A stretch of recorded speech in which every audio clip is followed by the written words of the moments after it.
Well, welcome everyone to the CSAE Best Minds in Association podcast series. My name is Bob Golden. I have the honor of being the president of the Colorado Side Association Executives this year. And we're happy to present these podcasts. We've had great reviews and we're looking forward to today. Our guest today is Dean Savoca. Dean has background in both hospitality industry and performance management. After spending over 10 years in the hospitality industry, he earned a master's degree in organizational performance and change. For the past 17 years, he's been the performance development partner for leaders who want their teams focused, aligned, and inspired. He speaks and trains nationally on change management and leadership. In the midst of all this, he's also built a substantial coaching business and conducted more than 12,000 executive coaching sessions where he's helped people both professionally and personally identifying and achieving their goals. I can't think of a better and more qualified person to talk to us today about those areas of coaching, mentoring, leadership, and performance management. Dean, thanks so much for joining us today. Great. Thanks for having me, Bob. So Dean, tell us a little bit about yourself and about your business, and then we'll get into some more detail. Yeah, great. My background's all in the performance management and hospitality industry. I worked for Merit's performance improvement and incentive travel side of that as well. For almost 10 years. I was a general manager for a destination management company for a couple of years. And then for the past 17 years, really speaking, training, facilitating, coaching, a lot within the industry. My passion's always been around people performance, why people do what they do, and helping people and organizations achieve their goals. So clearly it's in your DNA that you enjoy getting into situations and help people figure out the best approach. Yes. Excellent. So today's program, we focused in on coaching and mentoring, but tell us, how would you define the differentiating elements of coaching versus mentoring? Yeah, it's a common question that I think people talk about. Mentoring is helping someone and telling them what you did to achieve something. Coaching is helping people get clear on what they want and overcome it, having the skill set to help them overcome to achieve what they want. Okay, fair enough. So a question on that, on the coaching piece, would someone, do you find that people maybe when they think they need coaching, do they do it out of a feeling of weakness or inferiority? What do you typically find in the type of clients that you pick up? I think it depends. I would say no. I would say most of my clients are achievers. They want to live to their potential. They're looking for, how do I get that edge? How do I do something that I can't do on my own? I mean, if you think about it, all great athletes, actors, business people, executives, salespeople have coaches because they want to perform at a higher level than they would perform on their own. And I think that's who engages with coaching. At the organizational level, like I often get engaged by an organization to come in as an executive coach. And that's interesting too, because I find often organizations are looking to coach either their high potentials, like they have high potential to be, in the future for the organization, or they're low, but people that are maybe on the way out and they're about to let them go. I'm not a big fan, I believe, of that necessarily, as much as how I work with my clients is how do you build a development culture? How do you invest in all your people, and how do you train your leaders and managers to be great coaches so you develop everybody within the organization?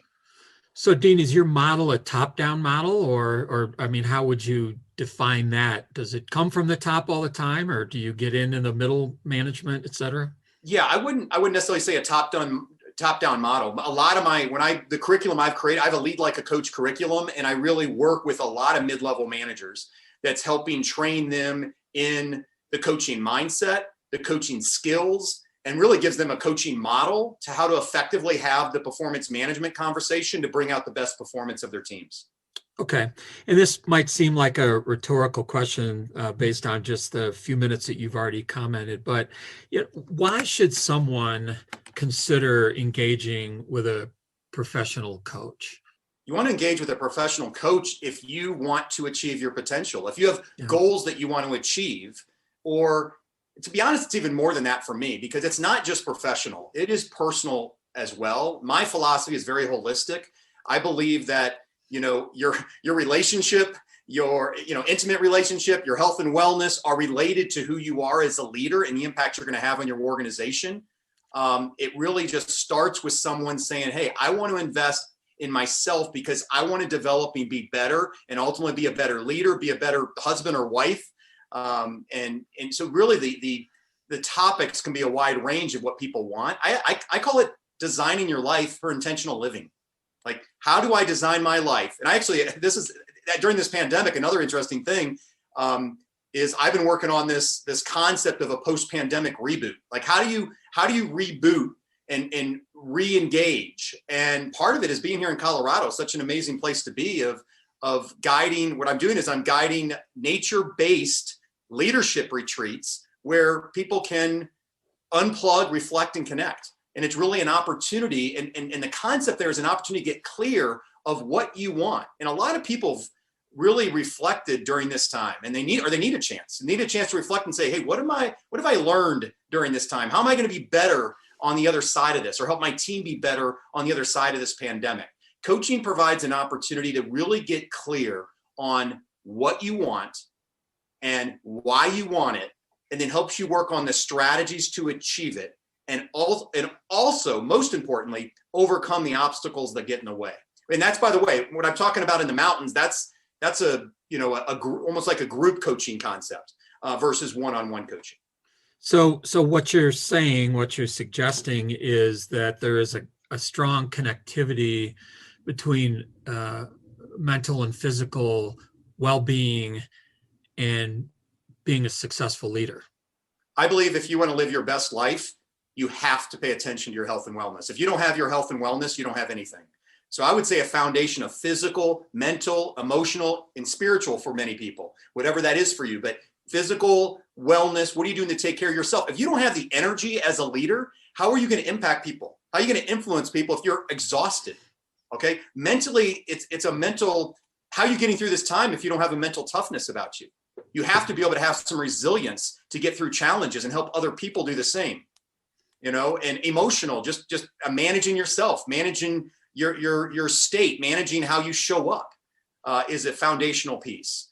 And being grounded, whatever that, from a spiritual standpoint, what are you, like, one of the things I do at that retreat is help people get clear on what are your core values? What do you stand for? What are you about? What are your non-negotiables? Because that lays the foundation for you to make decisions for your life. And that ties back into designing your life for intentional living.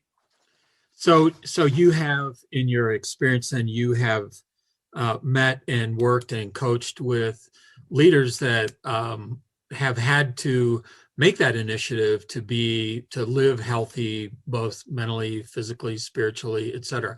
You do that for people. Absolutely. Okay. All right. Nice to hear. I'm not going to tell you what I had for lunch, but I'll tell you what I had for lunch that was healthy yesterday. So then that's on the coaching side. What about on the mentoring side when people, I mean, I've been around a long time, so I've been fortunate to have some younger people in the association management world. I've only had one actually ask me to mentor them. However, I have started relationships with people that have resulted in a mentor relationship. But tell me about that. I mean, how do people pursue that, and what does that look like when you want to engage in that area? Yeah, a mentoring relationship, as I said earlier, the distinction between mentoring and coaching, mentors are people who have done what you want to do.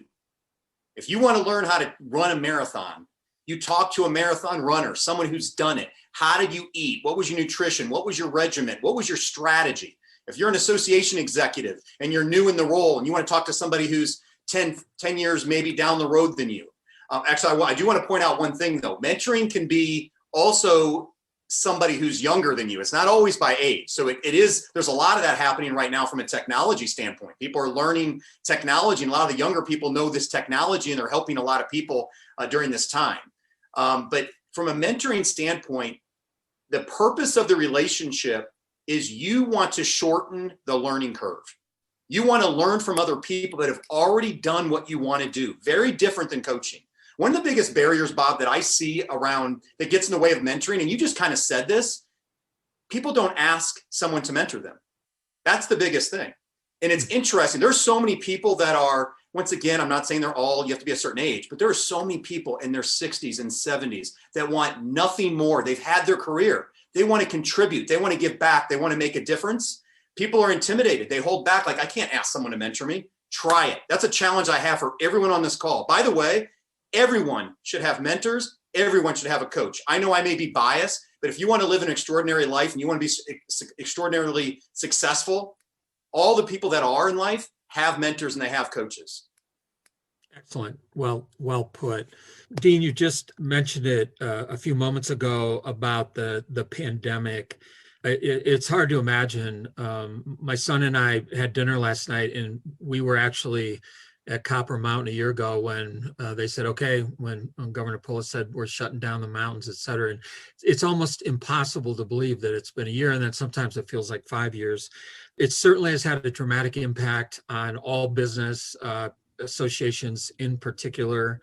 But what have you seen direct impacts or things that you've observed that the pandemic has had on leaders, and how are they recovering from that? Yeah, that is a great question. First of all, I remember a year ago, because a year ago I was at the Meetings Industry Council of Colorado conference this week. Like a lot of us and a lot of people that will probably listen to this podcast, we were all there a year ago, celebrating our industry. And that was the day that things just kind of really just went downhill. And it's hard to believe that it's been a year. What have I learned from a leadership and, standpoint? I have found that a couple of things. I would say first, under crisis is where innovation happens. So at an organizational level, this drives innovation. CSAE right now coming up with this podcast and coming up with an idea of how do we add values to our members during this time. All associations, I know this is the hospitality industry. We're looking at conventions and what's going to be different and what's going to change. How do we sell sponsorships in a different way? Things look differently. One of the questions I love asking my clients during this time is, what does this make possible? I think we spend a lot of time, trust me, I've been hit firsthand, my business, layoffs, furloughs, my friends, my colleagues in this industry. I do a lot of my business in this industry. So I've experienced it as well, just like a lot of us in this industry. It's been hit harder than any other, let's be honest. But what are we learning during this time? And I think from a leadership standpoint, first you want to look at yourself. You sure in the heck don't want to go through this past year and not be better for it. What are you doing? And I believe this all the time, by the way, Bob. What are you doing to work on yourself? Don't be too busy to invest in yourself, because investing in yourself is what makes you a better leader. If you're it's going to make you a better person. But if you're developing and you're increasing your capacity, you have bigger impact. You do more with less. And that's going to ultimately impact your team, and it's going to impact your organization. But back to your original question, I'm seeing teams right now and leaders, but teams that are cracking.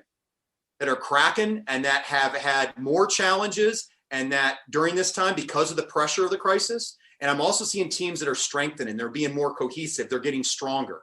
I had a client actually in Chicago, and they were having a challenge with, and I do a lot of stuff around team alignment, helping people get along and work together towards common vision, mission, strategy, goals, values. And they were having a lot of challenges, internal, some gossiping, some breakdowns. They went remote, and their relationships got stronger. They got more connected by being disconnected. And really what happened was they started letting go of some of the small stuff. They started focusing on, we got to support each other. We're on the same team. How are we going to win this game? How are we going to get through this? And they actually created more cohesion. The biggest difference between the teams that are getting cohesive versus the teams that are cracking is leadership.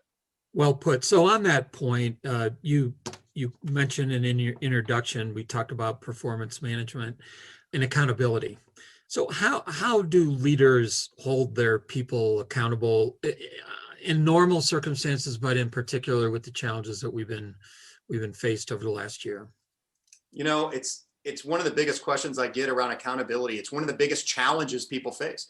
When I get brought in to do, leadership development and trainings around, helping leaders be better coaches, a big part of it is they're like, well, I tell them what to do, and then they're not doing it. And then they're stuck.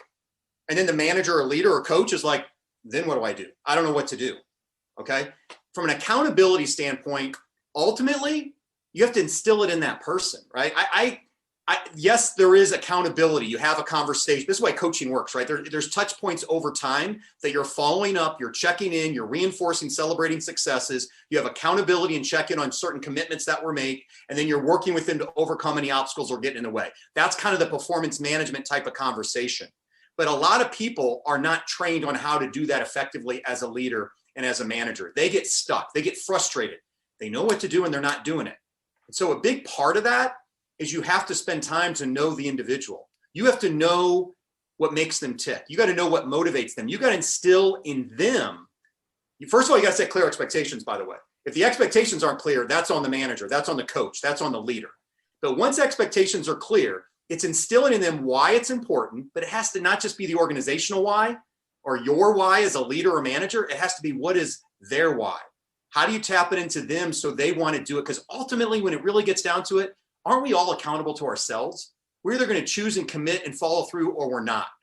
And it reaches a point, if you've set clear expectations, they know what it is, they know why it's important, and you're giving them the resource and training. They know how to do it, and they have the competence to do it. You can check all those boxes and they're still not doing it, then you got to look at their attitude. And you got to say, and that's why you let people go. Because if they don't have the attitude or the desire or want to do it, then that's something, that's a different ballgame. Then they don't fit the team.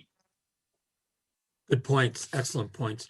So let's talk about barriers that people might experience when they're either pursuing coaching or mentoring or but let's separate the two. What are some barriers to have a successful relationship in that way?